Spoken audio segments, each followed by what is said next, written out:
All right, so it's a playoff edition of Walking with Walls, and we're doing something different. That's not a player. That's, well, former player. It's assistant coach for the Ottawa 67s, Paul Stoykewych, a.k.a. Stoik, a.k.a. Paulie. Thanks for doing this, Paul. I appreciate it. First of all, well, I guess we'll start now. First game of the playoffs, done and in the books. Did it meet your expectations of what OHL playoff hockey would be? Yes, 100%. You know what? Other than the Ottawa 67s fans back in Ottawa at the arena at TD Place, Brantford is right up there with an unbelievable electric atmosphere. And you know what? They didn't disappoint. We gave them a lot to cheer about, unfortunately, but environment, atmosphere, compete, it was top notch, and really enjoyed my experience, other than obviously the end result. All right, so you've been around hockey for a while. You're not in my age bracket, but you've been around hockey for a long time. Take us through your story. Take us through how you got started. Yeah, for sure. You know what? I grew up in a family where I was fortunate, and I had two older brothers who played hockey, and you know, as a family, we played hockey to. I think we're good to cross. Well, there's no sidewalk over there, though. Okay, at least there's a sidewalk on that side. All right, let's keep rolling. Yeah, safety first. Yeah, okay. Anyways, I had two older brothers who both played, and you know, I kind of just somewhat followed in their footsteps. But I always played hockey for the fun of it. You know, growing up in Winnipeg, Manitoba, it's almost like a religion. You know, everyone's at the outdoor rinks, you know, basically from October till March, April in Winnipeg. So it's what are you saying about Winnipeg? It's a long season outdoors, and you're just growing up with your friends playing on the outdoor rink, and you fall in love with the game, and then it's something you do after school. It's something you do, you know, lunch breaks. It's a time to hang out and just be kids, and I kind of fell in love with the game. And as you know, I got a little bit older, you know, my skills developed, my passion for the game developed, and I kind of just kept getting to that next level. Grew up playing minor hockey in Manitoba, absolutely loved it, all my friends, family, and was very successful. We, you know, we won, I'd say, about 5 championships in a row. We ended up going out west, won the Western Canadian Championships, and for those who know out west, that was a big deal, especially coming from Manitoba. It was the first time in a long time, so from there, had the opportunity, and this was kind of a crossroad of my life where I had two older brothers. My family valued education, and I went through the Bantam draft, just like you know, our current players did, and it was a selection from the Portland Winterhawks, and I got drafted, and it was a choice to go to the Western Hockey League or kind of follow in both my brothers' footsteps, who went towards the NCAA. And at the time, you know, I went down to Portland, and for those that don't know, Portland to Winnipeg is about 26 hours in a car, and at 15 years old I wasn't ready to leave home, so I kind of made the decision, and influenced by my brothers and my friends and my family and my situation at home, I decided to, you know, play junior hockey in Winnipeg, Manitoba. Loved my experience there, had all my friends and family, and played 2 years with the Winnipeg Blues, and ended up with a scholarship to Western Michigan in the NCAA, and that was a decision based on multiple factors, but one of them was the head coach was Andy Murray at the time, former NHL coach, and you know, he's actually a proud Manitoban as well. So he you know, he ended up giving me a scholarship down to Kalamazoo, Michigan, and from there I actually spent 1 year out west in BC, played for the Penticton Vs, another fantastic experience, kind of moving away from home and then moving down to the States, playing NCAA hockey. It's again, never with as a young kid dreamed to be in the NCAA, but kind of continued my path as growing up loving hockey and developed and ended up there, and it's an incredible league with men, and you learn that quick coming in as a 19-year-old freshman. And college is an unbelievable experience in the sense where you learn a lot about yourself. It's you know, in a sense, more than just hockey. You're taking a full academic course load, you're living on your own, you're paying rent, you're taking out the trash, you're doing the dishes. You grow up and mature pretty quickly, along with a rigorous hockey schedule. So from there, fantastic 4 years, graduated, you know, and had opportunities to go play pro, had opportunities to play in Europe, had opportunities to play, you know, in the minors in North America. And at the time, I got offered an opportunity to be an assistant coach at the University of Western Ontario, and continue my education. And again, I didn't know where life was going to lead me, but I'm really happy with the decision I made. I absolutely fell in love with coaching. I was still involved in the game heavily, and I ended up getting my master's degree, and from there things just kind of kept rolling. Anyways, a long-winded answer to the story. Oh, I think we've done about 5-6 laps. Yeah, here. no, this is great. This is the easiest interview I'm I've not sure if that's what you're looking No, for, it's but there's perfect. my life story. All right, let's go back to the beginning of that life story. Playing on the outdoor rinks in Winnipeg, like the wind has to be a factor. You're going. You flip a coin for which way you're going first. Yeah, that's got to be awful. You know what?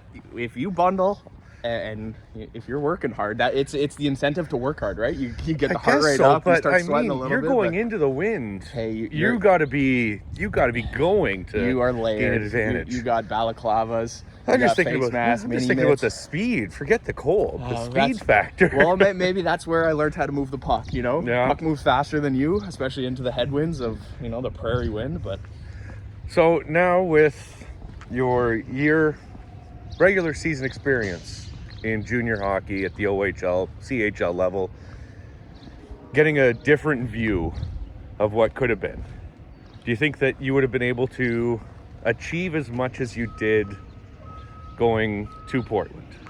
And it's a hypothetical question. There's a lot of what ifs and of course, different things that could take place within it, but obviously everybody has to decide on their own route and what's best for them. But you clearly feel that the NCAA was the better route for you at the time. Do you think that you could have done as well choosing a different choice? Yeah, it's a funny question, and now that I'm in the CHL in a different role, but being fully involved in the CHL and getting the taste of the lifestyle, it's definitely a hypothetical that I think about, and have conversations with my family and my wife and now you, and it's what could have been. I guess I definitely do not regret my decision one bit. I don't look back on it and I wish I could have been there, but the opportunity in the CHL is incredible. It's a fantastic league. You have incredible opponents. It's professional, and you know what? Like the opportunity to go pro, if that was a nice little turn. The opportunity to go pro, if that is your end goal, if that's what you really truly want, sets you up with basically all the chances you can, right? You have all the resources. The league is heavily scouted. It's an incredible opportunity to get to that next level. And if you look back at it, the 4 years potentially that I would have been with the Portland Winterhawks, they were in 4 WHL championships. They went to a Memorial Cup. I think every single player on that roster has played an NHL game. Their coaching staff is Travis Green, the head coach of the New Jersey Devils. Mike Johnson was with the Pittsburgh Penguins and is back in Portland. So who knows? I was trying to get the plane in as well. Who knows? Maybe I have an 8-year deal with my pockets full. Yeah. But I wouldn't be where I am today, and that is one thing I absolutely do not regret. And the NCAA is an incredible route too, and I enjoyed my experience, just like I'm sure I would have in Portland. Would you ever fly an airplane? Would you want to? So actually, my older brother is a commercial pilot. No way. Yeah. So when he was learning, he took me up on a little plane, and we did a couple tight turns, and he actually let me grab the sticks for a minute. Is that allowed? It is now. Okay, so not bad, right? It was it was enjoyable. Oh, that does sound like fun. I'd like the freedom. I want to know your own plane and being able to just pop anywhere you want in the world. Yeah, and it's not you're not going through security. I mean, I think you still have to, don't you? To get onto the. I don't know. I don't know anything about flying. What else would you want to do if you couldn't be involved in sports, in hockey? What else would you want to do? Oh, that's again another really tough question in the sense where, would I want to be a doctor? I love helping people. I think it's an incredible profession where you have the knowledge to literally save lives. But I now have a couple buddies in it, and The lifestyle is challenging. The school is difficult. Who knows? Maybe a doctor. Would I want to be a pilot? I've seen my brother now travel to every end of the world. So you're asking yourself these questions. I figured it would just be an answer. Yeah, but now you're getting philosophical. It's funny because I've thought about these before. But you know what? I have, and I think we've talked about this before. I have the second best job in the world, Kenny. Yep. You know, the first one is mine. Yeah. Right. What's your career aspirations? You're still a young man, breaking in to a certain extent. First year in the OHL, spent some time in U Sports. Where do you want to end up? You know what? If you asked me this 3 years ago, and things haven't changed, but I would say I want to be a head coach, whether that's at a junior level in the CHL, whether that's at the NCAA level. That would be, you know, a realistic goal of mine.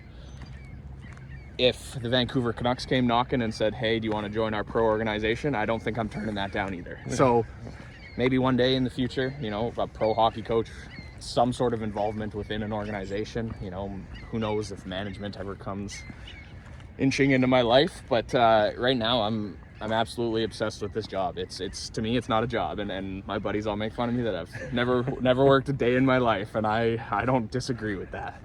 It's interesting that you said the Vancouver Canucks and not the Winnipeg Jets. Just so you'd say no to Winnipeg? No. That's I don't know. A lot of buddies, and I'm sure they would be, you know, trying to influence my decisions. Yeah. And you know, that's just another level.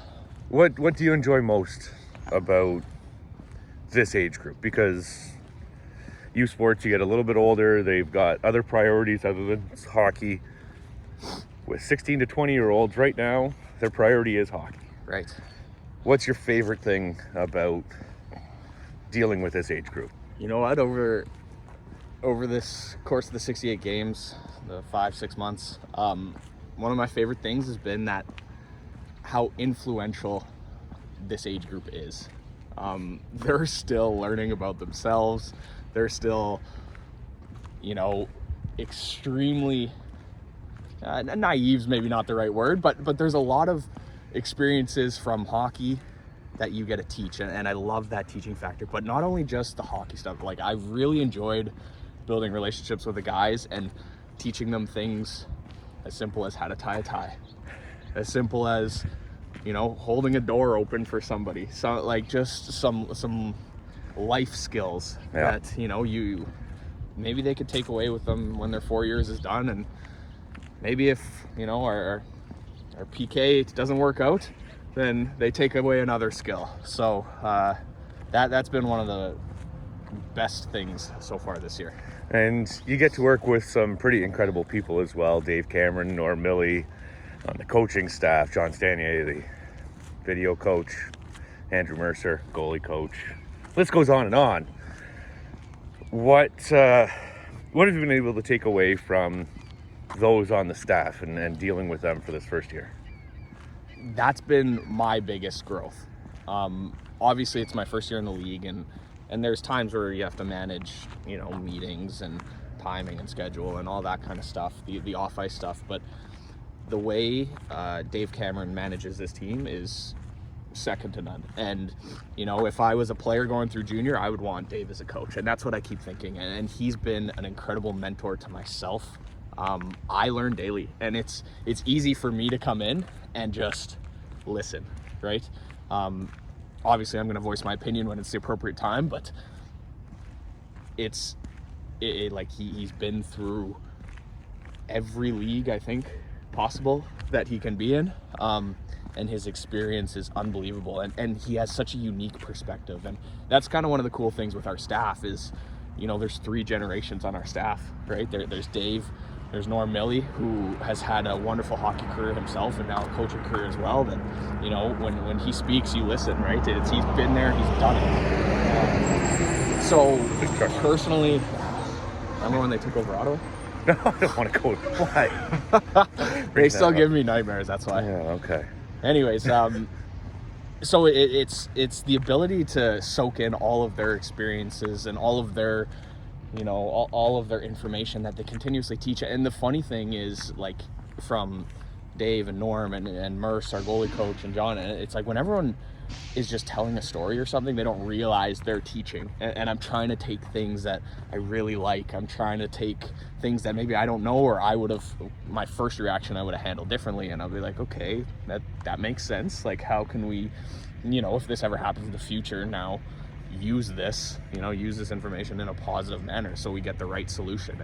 And it's not always going to work out that way, but it's just something that I try and take daily, because especially Dave, you know, he's a storyteller and he's got an answer for everything, and it's incredible. And, you know, one day I hope to be in his shoes. He always jokes that I want to be him, you know, but, you know, he's not far off, right? Like, he's got the resume, he's got the profession, and you know, one day I could look back in reference to some of these conversations that I had with him, and, you know, I take notes, and then believe it or not, I sit down and I think about this stuff over, and then, you know, I'll spitball some things with my wife and you and Hammy and then the rest of the staff, and it's an incredible experience so far. I'm very fortunate. What is your favorite Dave Cameron story or one-liner that is appropriate for viewers of all ages? You know what? One of the things people don't realize about Dave is how funny he is. He is comical. Like, at times has me like laughing at my desk so hard. But one of the impressive things with Dave is he'll make me laugh. He'll walk out of the office and it'll be all business. And it's really impressive, and I have to somehow control myself following him into the meeting room now, just thinking about what we talked about. But one of the best one-liners. You know, it's you know what? Let me think on that one, and I'll come back to it. We're done. Okay. It's been like 17 minutes. I don't know. I don't know how much I'm allowed to upload to YouTube, or how big my phone storage is. Okay. I'm done. But okay. Stoik, it's been a pleasure. Walking around the industrial part, wherever we are in Brantford, Paris, I don't know. And it's been a pleasure. Yeah, no, it's quite nice. We should do it's this a nice more walk. often. Yeah, it's a good walk. Thanks, Stoik. Yeah.